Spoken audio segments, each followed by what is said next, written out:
তো উনি বলতেছেন খালেদ মহিউদ্দিনের যদি সাহস থাকে হাসনাত আব্দুল্লাহকে প্রশ্ন করেন বেকার ছাত্র থেকে তিনি কিভাবে 10 থেকে 15 কোটি টাকা খরচ করে এমপি হয়েছে, এই টাকা কোত্থেকে এসেছে, আমার জানা মতে উনার কোনো ইনকাম নেই, উনি একজন চাঁদাবাজ। আমার কাছে মনে হয় না, আপনি দিতে দিলেই ভালো হবে, না লোকে মনে করবে যে আমি। আচ্ছা, এটা হচ্ছে মানে প্রথমত হচ্ছে যে আমার ইনকাম হচ্ছে খুবই স্পষ্ট। আমার ইনকাম নিয়ে কখনোই লুকোচুরি ছিল না। হ্যাঁ, তবে এটা সত্য, আমার ইনকাম নাই। কখন? নির্বাচনের পরে আমার সরকারি বেতন ছাড়া আমার কোনো ইনকাম নাই। না, এখন আমি আমার যেই কোর্সের সাথে আমার এখন হচ্ছে এবার এডমিশনে হয়তো আমি নতুন করে চুক্তি করতে পারি, কিন্তু নির্বাচন পরে, মানে নির্বাচন হচ্ছে আপনার 2026 সালের ফেব্রুয়ারির 17 তারিখ আমাদের শপথ হয়েছে। আমি সবাই জানে আমি 1,74,000 টাকা বেতন পাই এখন, মানে আমার 1,74,000 টাকা বেতন মাসে আসে। এটা হচ্ছে অগাস্ট মাস এই পর্যন্ত, এর বাইরে আমার আসলে কোনো ইনকাম নাই, এটা সত্য। কিন্তু এই নির্বাচনের পূর্বে আমার ইনকাম যদি আপনি দেখতে চান, হচ্ছে জনাব রাজু আহমেদ, আমি আপনাকে বিনীতভাবে বিনয়ের সাথে বলবো, আমার ইনকাম খুবই স্পষ্ট স্বচ্ছ। আপনি নেটে সার্চ করলে আমার ইনকাম পাবেন। তবে সেটা 2024-এর পরে না, আমার ইনকাম হচ্ছে আমি 2017 সাল থেকে আমি হচ্ছে আমার ব্যক্তিগত আয় আছে, এবং আপনি এটা হচ্ছে আপনি খোঁজ নিতে পারেন, আপনি এটার অডিট করতে পারেন, এটা ট্যাক্স ফাইল আপনি পাবেন। এবং সেটা এমন না যে 2024 সালের ওই আন্দোলনের পরে এগুলো হয়েছে। আমি হোপ প্রকাশনী নামে একটা প্রকাশনী আছে, যেটা এখনও আছে, আমি সেখানে চাকরি করেছি, কাজ করেছি। প্যানাসিয়াতে আমি চাকরি করেছি, আমি ফোকাসে পড়িয়েছি, রেটিনাতে পড়িয়েছি, আমি হচ্ছে আমার নিজের প্রতিষ্ঠান স্কুল অফ এক্সিলেন্স আমার আছে, এবং আমি সেই প্রতিষ্ঠানের যে আমি ওনার, সেটা 2023 সালের জুন মাসে সেটার হচ্ছে ডিড আছে আমার, একদম দলিল বা ট্রেড লাইসেন্স, সেটা 2023 সালের জুন মাসে আমার ট্রেড লাইসেন্স আছে। তো তার মানে হচ্ছে ইনকাম মানে সবসময় ছিল। তো এবার যেটা আসে যে উনি একটা প্রশ্ন, ওনার একটা জায়গা ছিল 10-15 কোটি টাকা নির্বাচন করতে লাগে। এটা অসত্য, মানে হয়তো লাগে 50 কোটি টাকা অনেকে খরচ করেছে, বা 100 কোটি টাকা। প্রধান যে আপনার প্রতিদ্বন্দ্বী হওয়ার কথা, উনি তো নির্বাচনেই ছিলেন। উনার নির্বাচন করতেই মানে উনার ঋণে আছে 100 কোটি টাকা, আমি সেটা বলছি না। অর্থাৎ উনি এবার নির্বাচনের জন্য অযোগ্য হয়েছে, কিন্তু নির্বাচনে তো ছিল। আমার প্রশ্ন হচ্ছে যে উনি যেটা বলেছেন 10 থেকে 15 কোটি টাকা যেই খরচের বিষয়টা, আমার নির্বাচন করতে আমার ব্যক্তিগত পকেট থেকে কোনো টাকা খরচ হয়নি, আমার ব্যক্তিগত পকেট থেকে। কিন্তু নির্বাচন করতে খরচ হয়েছে যেই খরচ মানুষ নিজে দিয়েছে, এবং এটা খুবই স্পষ্ট। না, আপনি তাহলে না, আপনি দেখবেন ওপেন ক্যাম্পেইনে, আর আমি আপনাকে তাহলে দেখাইতে পারবো, ওপেন ক্যাম্পেইনে আমাকে হচ্ছে মানুষ টাকা দিয়েছে, কেউ 50,000, কেউ 1 লাখ, কিছু কিছু ক্ষেত্রে হয়তো ফেরত দিয়েছি। কিন্তু আপনি দেখবেন আমাদের হচ্ছে, এবং হিসাবও আছে, বিদেশ থেকে কেউ 1 লাখ। এবং আমি অনলাইনে কোনো ফান্ড রেজ করিনি আমার নির্বাচনে, আমি অফলাইনে ফান্ড রেজ, অর্থাৎ আমি একটা প্রোগ্রাম করেছি, ওই প্রোগ্রামে এসে মানুষ অংশগ্রহণ করেছে। তো স্বাভাবিকভাবে আমাদের নির্বাচনে মনে খরচের লিমিট ছিল 43 লাখ টাকা, মানে একজন 43 লাখ টাকা খরচ করতে পারবে, বা 37 লাখ টাকা মনে হয় খরচ করতে পারবে, একটু এদিক সেদিক। হ্যাঁ, অর্থাৎ 10 টাকা করে পার ভোটার 10 টাকা করে। আমার ভোটার ছিল 4,13,000 ভোটার ছিল। তো এটা প্র্যাকটিক্যালি আসলে পসিবল না যে আমার হচ্ছে 4,13,000 10 টাকা করে 40 লাখ টাকা। আমরা দেখিয়েছি 43 লাখ টাকা, এবং পার্লামেন্টে এটা নিয়ে কথাও বলবো, এটা কারণ সংসদ সদস্যরা মিথ্যা বলেই পার্লামেন্টে ঢুকে, একদম এটা মানে এটা নিয়ে বলবো। আচ্ছা, এখানে না, ইনস্ট্রুমেন্টাল নির্বাচনে কিছু ইনস্ট্রুমেন্টাল কস্ট আছে, এটা সত্য। ইনস্ট্রুমেন্টাল কস্ট যেমন আবার পোস্টারিং এ কোনো ইনস্ট্রুমেন্টাল কস্ট ছিল না।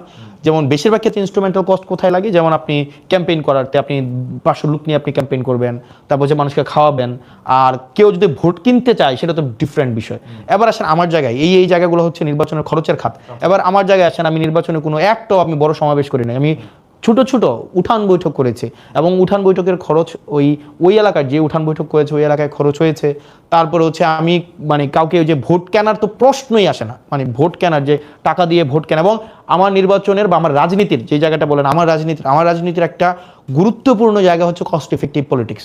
আনটিল এন্ড আনলেস আপনি রাজনীতির খরচ যদি কমাইতে না পারেন, আপনি কোনোভাবেই দুর্নীতির বাইরে থাকতে পারবেন না। ফর এক্সাম্পল, এইটা হলো আপনি একদম মানে কি বলবো, হেডলাইন করার মতো একটা বলতে, রাজনীতির খরচ যদি কমানো না যায় তাহলে দুর্নীতি কোনোভাবেই বন্ধ করা যাবে না। রাজনীতির খরচটা কি পপুলার ডিমান্ড, মানে লোকে কি এমপি হাসনাত আব্দুল্লাহ এই খরচটা করুক এটা চায়? মানে দেখেন, আমি যদি বলি একদম শুরু থেকে আমার একটা কথা ছিল, আপনি ফ্রিতে ভোট দিলে আপনি ফ্রিতে সার্ভিস পাবেন।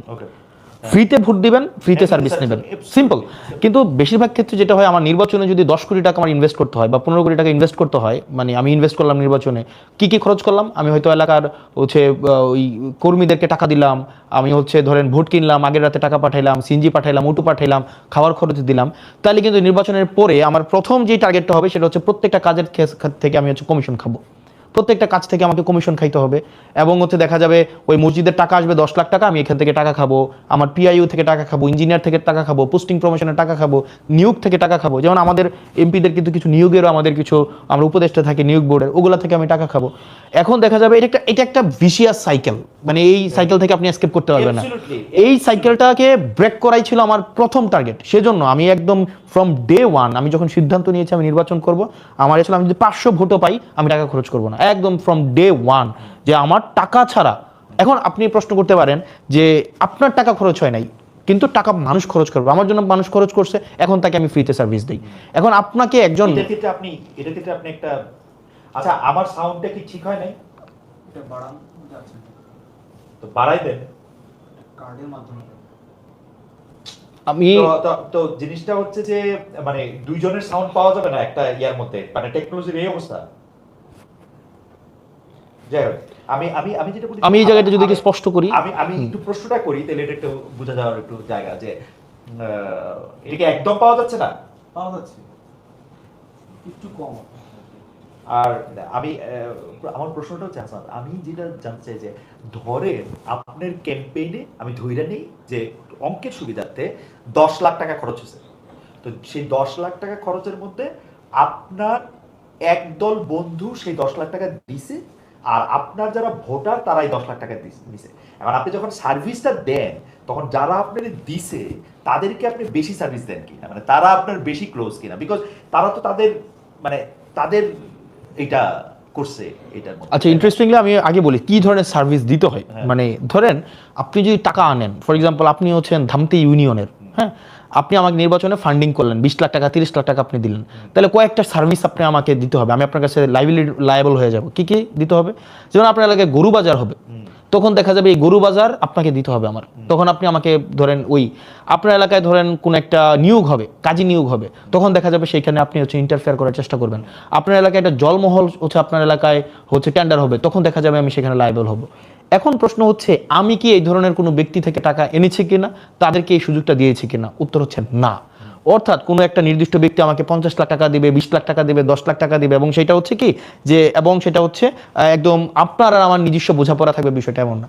আমাকে যদি মানুষ টাকা দিতে চেয়েছে, সেটা প্রকাশ্য দিবালোকে সবার সামনে যে আমি টাকা দিতে চাচ্ছি, অন কন্ডিশন যে আমি আপনার কাছে অ্যাকাউন্টেবল না, এবং এর বিনিময়ে আমি আপনাকে কিছু দিতে পারবো না, এবং এটা দেবিদ্বারে সবাই জানে। মনের মধ্যে একটা ইয়া থাকে না, এখন ইয়েস, এটা থাকবে কখন? এটা থাকবে কখন? যখন আপনি তার সাথে কোনো ধরনের সিক্রেট কোনো আন্ডারস্ট্যান্ডিং এ যাবেন, যেমন যেহেতু এটা প্রকাশ্যে, এবং এটা যে আমি আপনাকে টাকা দিবেন, এটা হচ্ছে যদি দিয়েছেন নির্বাচনে, এবং আমাদের একটা কমিটি ছিল, এবং এই টাকা আমরা সরাসরি কোনোভাবে ইয়া করি নাই।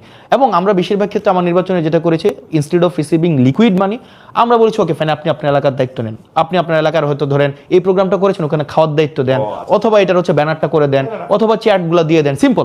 এখানে আমার ব্যক্তিগতভাবে বা আমার পার্টি ব্যক্তিগতভাবে ফ্রম ডে ওয়ান আমরা চেষ্টা করেছি রাজনীতিটাকে হচ্ছে আপনার টাকার বাইরে নিয়ে আসা। আদারওয়াইজ আমি যদি ধরেন টাকা নিতাম, তাহলে এখন কি হইতো, সামনে নির্বাচন আছে, আপনাকে আমার মনোনয়ন দিতে হইতো, গরু বাজার দিতে হইতো, আপনাকে আমার হচ্ছে জলমহল দিতে হইতো, আপনার বাড়ির রাস্তা পাকা করে দিতে হইতো, কাজী নিয়োগে আপনাকে প্রাধান্য দিতে হইতো। এখন দেবিদ্বারে সবাই জানে যে আমি কারো কাছে অ্যাকাউন্টেবল না, একজনের কাছেও না, কারণ আমি যেহেতু কাছ থেকে টাকা নিয়ে নির্বাচন করি নাই।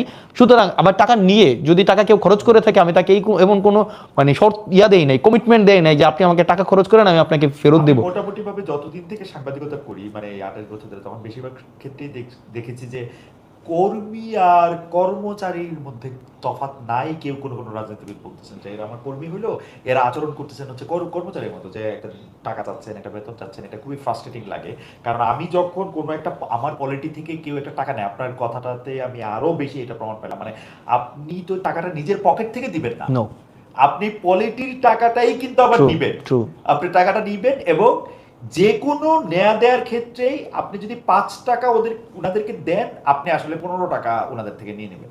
তো সেইটা ওনাদের জন্য কিন্তু আসলে সস্তা পড়ে যদি ওনারা এবং টাকাটা এটা এক ধরনের প্রায়োরিটি ইনভেস্টমেন্ট।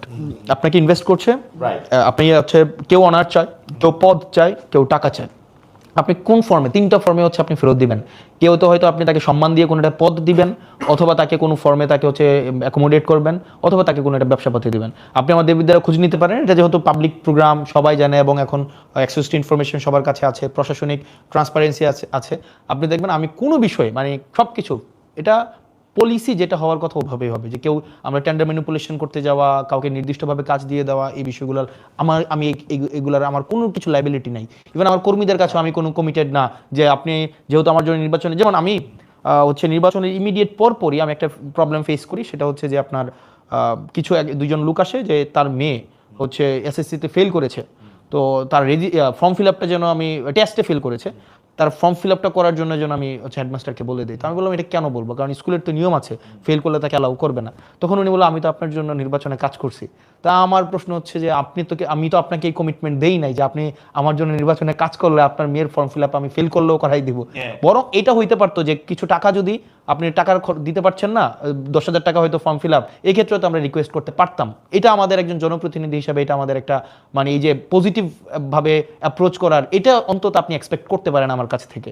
তো সবাই এই এক্সপেকটেশনটা করে, তবে আমি এই জায়গাটা আস্তে আস্তে এটার লাগাম টানার চেষ্টা করছি, কারণ জনপ্রতিনিধি থেকে আপনি যত বেশি এক্সপেকটেশন রাখবেন, আনফেয়ার এক্সপেকটেশন, যেমন কিছুদিন আগে আমার এলাকায় একটা কাজী নিয়োগ হয়েছে।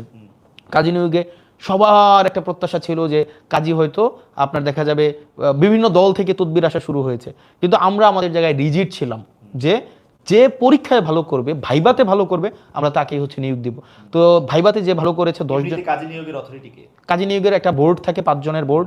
এখানে যিনি সংসদ সদস্য থাকে তিনি থাকেন উপদেষ্টা, তারপরে ইউনো থাকেন, সাব রেজিস্ট্রার থাকেন। পর্যন্ত কি এমপির কথাতেই আসলে মানে ফাইনাল এখানে যেহেতু আপনি যেটা বললেন এমপি কি আসলে ফাইনাল এটা দিতে পারেন। হ্যাঁ, হায়ারার্কি যেহেতু দেখেন আপনি স্বাভাবিকভাবে আপনার ওয়ারেন্ট অফ প্রেসিডেন্সি আমি 13, একজন ধরেন এখানে একজন ইউনো যিনি আছেন, হ্যাঁ, উনি স্বাভাবিকভাবে ওয়ারেন্ট অফ প্রেসিডেন্সের নাই। তো এখানে ভাইভা বোর্ডে কে কে আছেন, একজন ইউনো থাকেন। আমি এমনি জানতেছি প্র্যাকটিসটা হচ্ছে কি, ধরেন ওয়ারেন্ট অফ প্রেসিডেন্সি একজন অ্যাসিস্ট্যান্ট জজও নাই, নাই, হ্যাঁ, কিন্তু অ্যাসিস্ট্যান্ট জজের যে ক্ষমতা আছে সেটা আবার এমপি সাহেবেরও নাই, ট্রু, কারণ উনি বিচার